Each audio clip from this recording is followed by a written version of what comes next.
नमस्कार, मी गौरी सूर्यवंशी. एस मराठीमध्ये आपलं स्वागत. वळूया आजच्या बातमीकडे.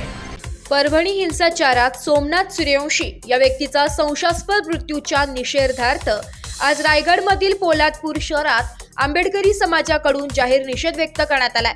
यावेळी गृहमंत्री अमित शहा यांनी डॉक्टर बाबासाहेब आंबेडकर यांच्याबद्दल केलेल्या वक्तव्याचा देखील तीव्र निषेध करत या कार्यकर्त्यांनी संताप व्यक्त केलाय.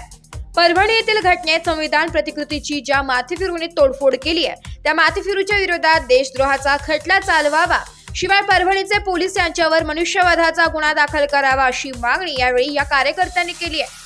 रोजी परभणी येथे विश्वरत्न डॉक्टर बाबासाहेब आंबेडकरांच्या ज्या ठिकाणी ज्यांचा पुतळा आहे अशा संविधान प्रतिकृतीची पवार नावाच्या एका हरामखोराने तिथे प्रतिकृतीची तोडमोड केलेली आहे आणि तेव्हापासून भीम सैनिकांमध्ये, बौद्ध अनुयायी समाजामध्ये तसेच डॉक्टर बाबासाहेब आंबेडकरांना मानणाऱ्या सर्व समाजामध्ये एक मोठा उद्रेक आहे आणि त्यामुळे बौद्ध जनता साहजिकच आहे रस्त्यावर उतरलेली आहे आणि रस्त्यावर उतरल्यानंतर सनदशीर मार्गाने आंदोलन करत असताना ज्या पोलीस यंत्रणेने अमानुषपणे बौद्ध जनतेचे अनुयायांचे जे कोबिंग ऑपरेशन केलं आणि त्या कोबिंग ऑपरेशन मध्ये सोमनाथ सूर्यवंशी नावाच्या एका LLB करीत असलेल्या युवकाचा एक हत्या करण्यात आलेली आहे, त्यांना मारण्यात आलेला आहे.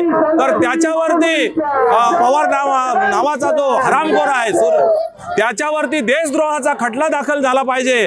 त्याचप्रमाणे पोलीस यंत्रणेकडून जे त्या ठिकाणी कोबिंग ऑपरेशन करून जे आमच्या बौद्ध अनुयायांना घरातून आणून जे मारलेलं आहे त्या पोलीस यंत्रणेला सुद्धा बडतर्फ करण्यात यावं अशी आमची मागणी आहे. तसेच 18 डिसेंबर रोजी भारताचे गृहमंत्री अमित शहा यांनी आंबेडकर आंबेडकर आंबेडकर ही काही फॅशन आहे का असं जर देवाचं नाव घेतलं असतं तर 7 जन्म स्वर्गवास मिळाला असता असं ह्या अमित शहा नावाच्या व्यक्तीने जे बाबासाहेबांचा अपमान केलेला आहे, अवमान केलेला आहे अशा गृहमंत्र्याला ताबडतोब माननीय नरेंद्र मोदी साहेब यांनी तात्काळ राजीनामा घेतला पाहिजे आणि त्यांच्यावर सुद्धा देशद्रोहाचा खटला दाखल केला पाहिजे असं आम्हा सर्व बौद्ध अनुयायांची त्याचप्रमाणे बाबासाहेबांना प्रेम करत असलेल्या सर्वांची मागणी आहे हे याच ठिकाणी नमूद करतो. ही संविधानाच्या मजबूत पायावरती उभे आहे, ती कमकुवत करणे कोणालाही सहजासहजी शक्य नाही. तरीही दिनांक 10 डिसेंबरला परभणी येथे समाजकंटकाकडून डॉक्टर बाबासाहेब आंबेडकर यांच्या पुतळ्याचे आणि राज्यघटनेची विटंबना करण्यात आली. याच गोष्टीचा जनतेच्या भावना दुखवल्या गेल्या आहेत, चौथीच्या भावना दुखवल्या गेल्या आहेत. या गोष्टीचा निषेध करण्यासाठी परभणी येथे आंदोलन करण्यात आले. यामध्ये भीम सैनिकाचा मृत्यू झाला. या भीम सैनिकाचा मृत्यू झाला म्हणण्यापेक्षा मला असे वाटते की ती अमर झाले.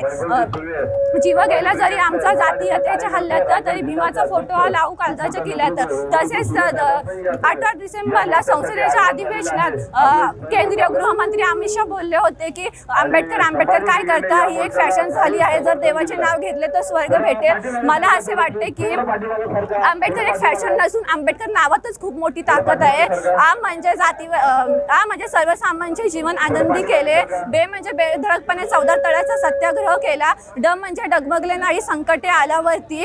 क म्हणजे करते संविधानाचे आणि र म्हणजे रचलेले संविधान भारतीय यांचे.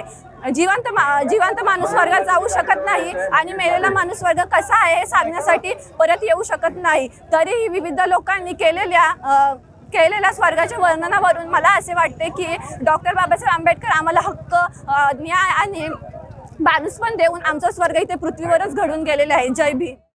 एस मराठी न्यूजसाठी प्रतिनिधी निलेश लोखंडे, रायगड. अशाच नवीन ताज्या घडामोडी जाणून घेण्यासाठी आमच्या एस मराठी न्यूज चॅनलला लाईक करा, शेअर करा, सबस्क्राईब करा आणि बेल आयकॉनला क्लिक करायला विसरू नका.